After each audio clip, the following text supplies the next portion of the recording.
है। बच्चों पूर्णवर्ग संख्या क्या होती हैं, जैसे कि आपने 12 का वर्ग निकाला तो ये आया 144। ठीक, ये 144 क्या है बच्चों, ये पूर्णवर्ग संख्या है किसकी, 12 की, है ना। ऐसे ही आपने 13 का वर्ग किया तो आया 169। तो ये 169 बच्चों क्या है, पूर्णवर्ग संख्या है किसकी, 13 की। तो पूर्णवर्ग संख्या बच्चों क्या होती हैं, जिनमें संख्याओं के जोड़े बने, यानी हम उस संख्या के अभाज्य गुणनखंड करें तो उन अभाज्य गुणनखंडों के जोड़े बन जाएं, ऐसी संख्याएं पूर्णवर्ग संख्याएं होती हैं। अब बच्चों इसमें कहा गया सबसे छोटी पूर्ण संख्या ज्ञात करना है। तो पूर्ण संख्याएं बच्चों क्या होती हैं, -3, -2, -1, 0, 1, 2, 3 ... इस तरह की सारी संख्याएं क्या कहलाती हैं, पूर्ण संख्याएं। तो चलिए बच्चों इसको हम कॉपी भी करते हैं, पहला पार्ट इसका। तो बच्चों इसका पहला पार्ट है 252। जैसा कि आप जानते हैं 252 एक पूर्णवर्ग संख्या नहीं है, तो हम इसको ऐसी कौन सी सबसे छोटी पूर्ण संख्या से गुणा करें कि एक पूर्णवर्ग संख्या बन जाए। तो इसके लिए हमें इस संख्या के अभाज्य गुणनखंड करने हैं। 252 के अभाज्य गुणनखंड कर लेंगे। सबसे पहले अभाज्य गुणनखंड कैसे करते हैं, ये मैं अपनी पिछली वीडियो में आपको बता चुका हूँ। जिस संख्या को आपको अभाज्य गुणनखंडों के रूप में व्यक्त करना है, उसमें सबसे पहले आप ये चेक कर लें कि इकाई के स्थान पर क्या अंक है। अगर इस इकाई के स्थान पर 2, 4, 6, 8 या 0 है तो ऐसी संख्याएं सम संख्याएं कहलाती हैं और ये 2 से विभाजित होती हैं। अगर इन अंकों के अलावा कोई अन्य अंक हैं, जैसे कि 1, 3, 5, 7 और 9, अगर ये अंक हैं तो ऐसी संख्याएं क्या कहलाएंगी, विषम संख्या, और ऐसी संख्याएं विषम संख्याओं से ही विभाजित होती हैं। ठीक है, तो चलिए इसको हम अभाज्य गुणनखंडों के रूप में व्यक्त करते हैं। सबसे छोटी संख्या से हमें इसे भाग देना है जिससे ये पूरी पूरी विभाजित हो जाए। तो ये 2 से पूरी पूरी विभाजित हो जाएगी। विभाजित करने का मतलब क्या है बच्चों, इस 2 से हमें 252 को भाग देना है, और भाग देना आप जानते हैं। ठीक है, 2 एकम 2, 2 का पहाड़ा 2 में पढ़ेंगे तो 2 एकम 2। अब 2 का पहाड़ा हम 5 में पढ़ेंगे तो 2 दूनी 4, 5 में से 4 जाएगा, 1 बचेगा, 1 को लगा देंगे इस 2 के बराबर, तो ये हो जाएगा 12। तब 2 छंग होता है 12। ये पूरा विभाजित हो गया। अब हमें नई संख्या प्राप्त हुई 126। अब इसको आप चेक कर लें कि ये कैसी संख्या है। इसके लास्ट में 6 है तो ये 2 से विभाजित है, इसे भी हम 2 से विभाजित करेंगे। 2 का पहाड़ा 1 में नहीं जाएगा तो किस में पढ़ेंगे, 12 में। शुरू में हम 2 अंक एक साथ ले सकते हैं। ठीक है, 2 छंग 12, 2 तियाँ 6। अब पुनः हमें एक नई संख्या प्राप्त हुई है, इसमें इकाई अंक 3 है तो ये विषम संख्या से विभाजित होगी, 2 से विभाजित नहीं होगी। तो ये किससे विभाजित होगी, 3 से। बच्चों 3 से वे संख्याएं विभाजित हो जाती हैं जिनमें अंकों का योग करने पर जो योगफल प्राप्त होता है वो 3 से विभाजित हो। जैसे 6 + 3 करेंगे तो हमें 9 प्राप्त होगा। 9 क्या है, 3 से विभाजित हो जाता है, तो ये संख्या भी 3 से विभाजित हो जाती है। ठीक है, कोई भी संख्या हो जिसमें अंकों का योग करने पर अगर वो 3 से विभाजित है तो वह संख्या भी 3 से विभाजित होती है। 3 से हम 63 को भाग देंगे, 3 दूनी 6 और 3 एकम 3। नई संख्या 21, 21 भी किससे, 3 से विभाजित है। 3 सत्ते 21। नई संख्या 7 आ गई तो 7 किससे विभाजित है, 7 से। 7 एकम 7। यहाँ 1 आने पर हमारे लिए ये जो प्राप्त हुआ है, ठीक है, ये क्या हो जाएंगे, 252 के अभाज्य गुणनखंड। तो इसको हम इस तरह से भी लिख सकते हैं, 2 × 2 × 3 × 3 × 7।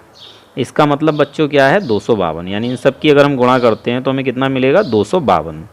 अब पूर्णवर्ग संख्याएं क्या होती हैं, जिनमें अभाज्य गुणनखंडों का जोड़ा बन जाए। 1 जोड़ा बन गया, 2 जोड़ा बन गया, लेकिन 7 का जोड़ा नहीं बना है। तो इसका जोड़ा बनाने के लिए हमें क्या करना होगा, इसको 7 से गुणा करना होगा। ठीक है, समझ गए हैं आप कि मैंने क्या समझाना चाहा आपको।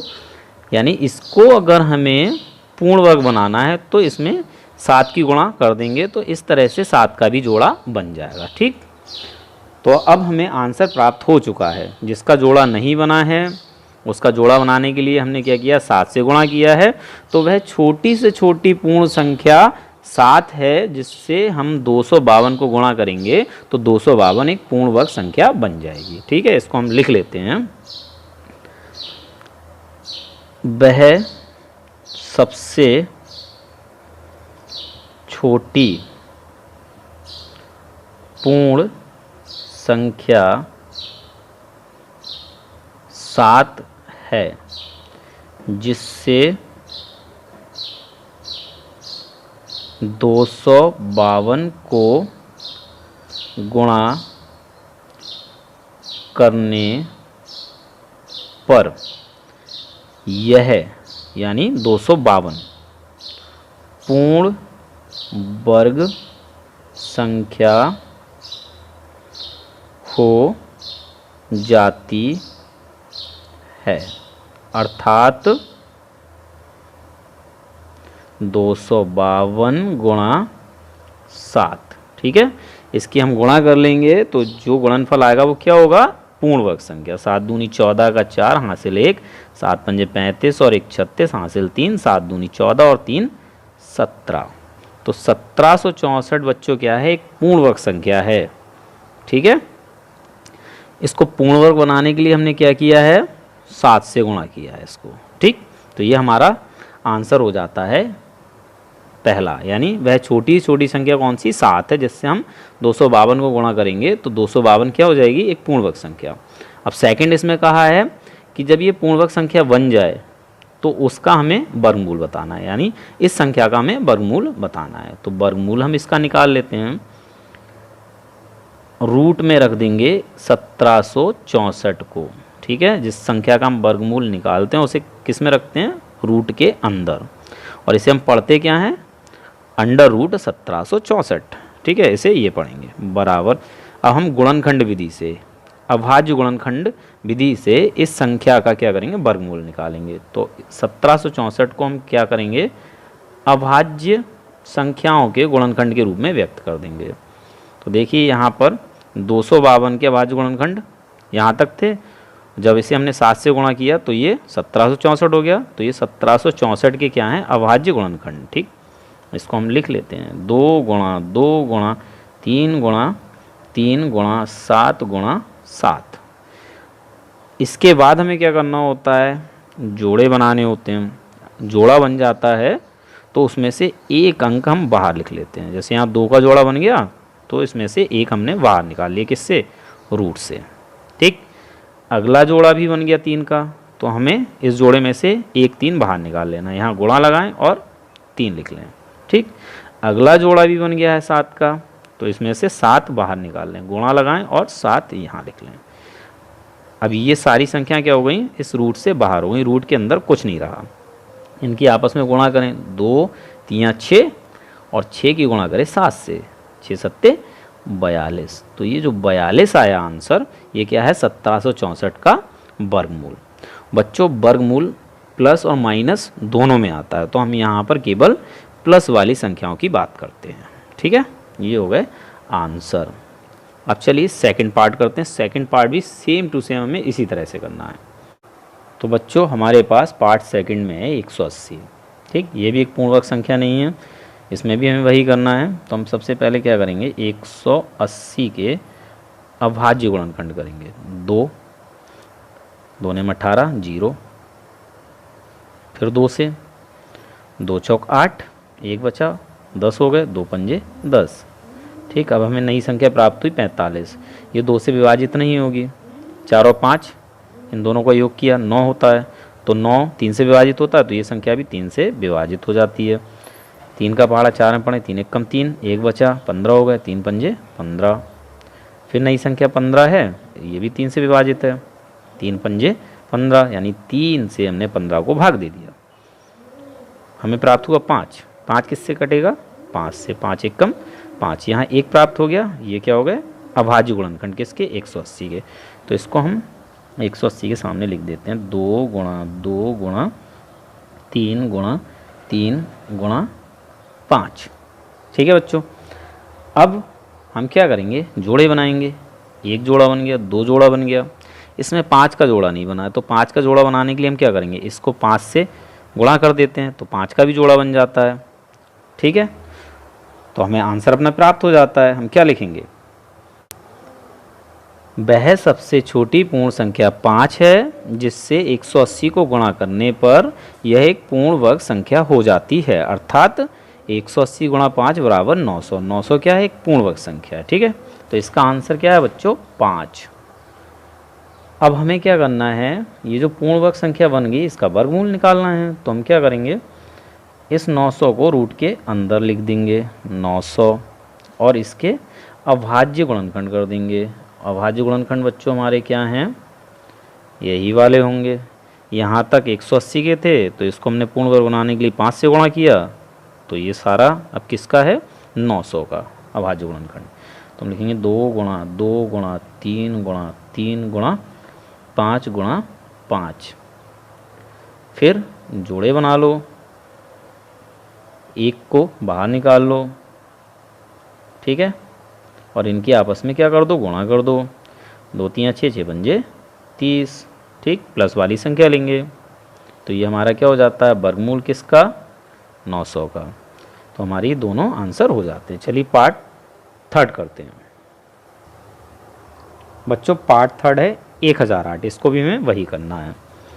1008 2 से विभाजित हो जाता है, 2 पंजे 10, एक जीरो बचा, जीरो लिख लें, और 2 चौक 8। फिर 2 से विभाजित हो जाता है, 2 दूनी 4, एक बचेगा, जीरो के पास में आएगा 10 हो जाएगा, तो 2 पंजे 10 और 2 दूनी 4। फिर 2 से विभाजित हो जाता है, 2 एक कम 2, 2 दूनी 4, एक बचा, 2 के पास में आया 12 हो गया, 2 छंग 12। फिर 2 से हो जाता है, 2 छंग 12। शुरू में हम 2 अंक ले सकते हैं, लेकिन इसके बाद में जब हम 2 अंक लेते हैं तो जीरो लगाते हैं। ठीक है, यहाँ जीरो लगाना पड़ता अगर हम इससे अगले 2 अंक लेते हैं। तो 2 छंग 12, 2 तियाँ 6।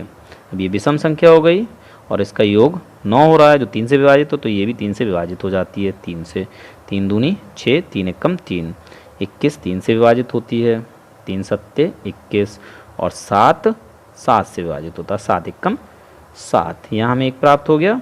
ये क्या हो गया, अभाज्य गुणनखंड हो गए किसके, 1008 के। तो इसको हम इसके सामने लिख देते हैं। 4 बार 2 है और 2 बार 3 है, 2 गुणा 2 गुणा 2 गुणा 2, 3 गुणा 3, और एक बार है 7 गुणा 7। जोड़े बनाएं, इसका बन गया, इसका बन गया, इसका बन गया, लेकिन इसका नहीं बना है। तो ये क्या है, एक पूर्णवर्ग संख्या नहीं है। इसे पूर्णवर्ग बनाने के लिए क्या करेंगे, अगर हम 7 का जोड़ा और बना दें तो ये पूर्णवर्ग हो जाती है। तो हम क्या करेंगे, 7 से अगर इस संख्या गुणा करते हैं तो ये संख्या एक पूर्णवर्ग संख्या बन जाती है। तो हमें क्या लिखना है बच्चों, वह सबसे छोटी पूर्ण संख्या 7 है जिससे 1008 को गुणा करने पर यह मतलब 1008 एक पूर्ण वर्ग संख्या हो जाती है, अर्थात 1008 गुणा 7 बराबर प्राप्त होता है 7056। 7056 बच्चों क्या है, एक पूर्ण वर्ग संख्या है। अब हमें क्या करना है, इस संख्या का वर्गमूल निकालना है। ठीक है, तो वर्गमूल निकालने के लिए हम क्या करेंगे, इसको अंडर रूट के अंदर रख देंगे।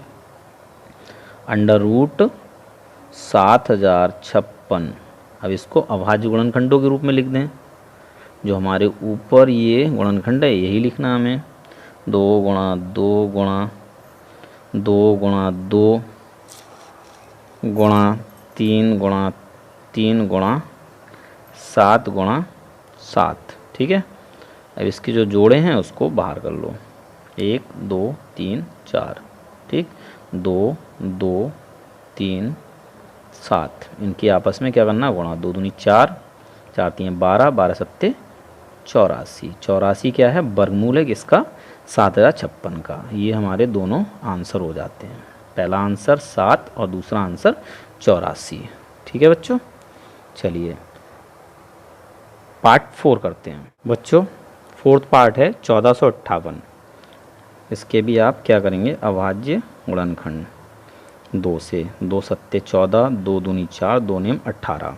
विषम संख्या आ गई तो ये विषम संख्या से विभाजित होगी। अंकों का योग 18 है जो कि 3 से विभाजित है, तो ये संख्या भी 3 से विभाजित है, तो इसे हम 3 से विभाजित करेंगे। 3 दूनी 6, 1 बचा 12 हो गया, 3 चौक 12, 3 तियाँ 9। पुनः ये संख्या 3 से विभाजित है, 3 अट्ठे 24, 3 एकम 3।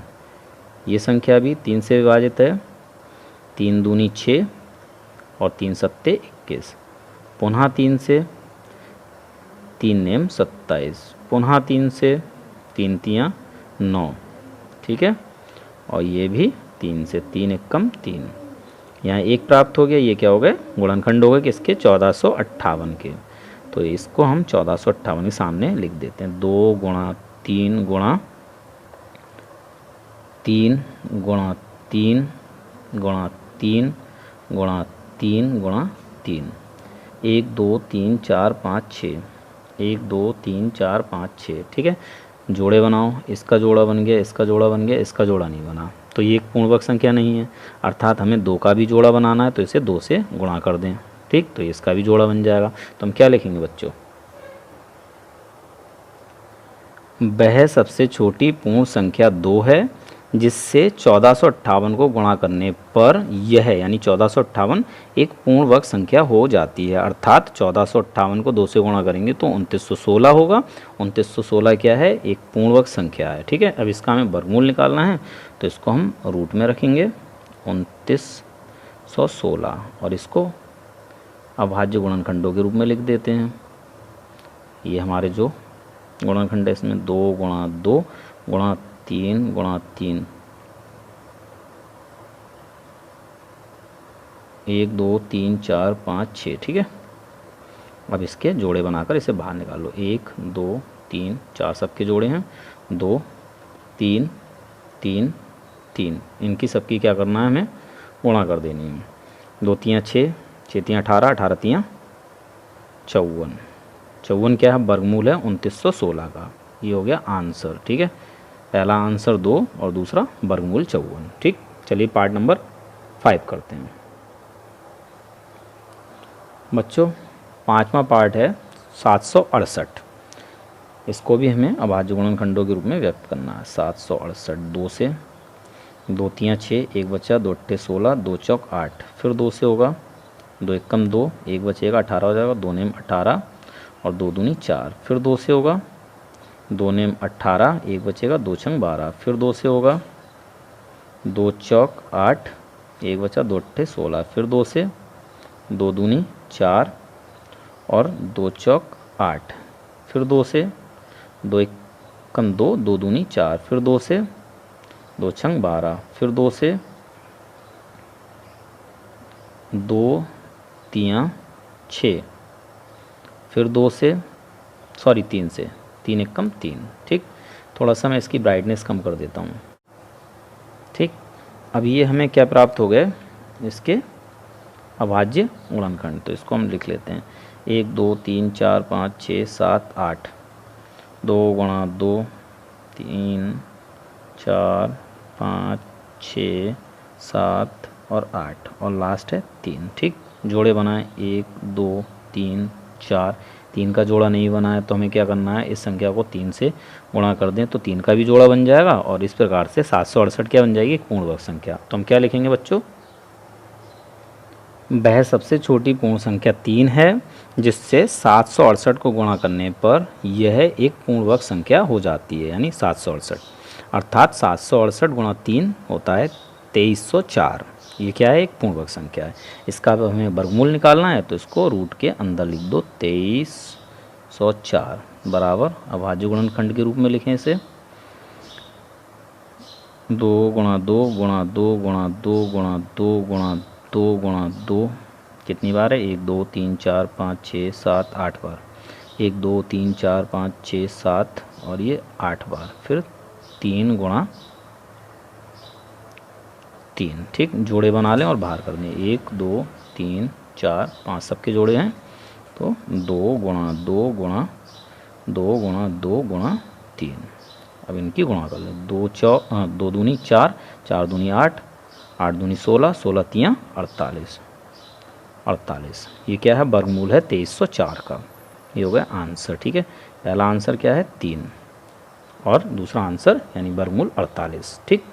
अगर आपको ये वीडियो पसंद आया हो तो इस वीडियो को लाइक कर दें, मेरे चैनल को सब्सक्राइब करना ना भूलें।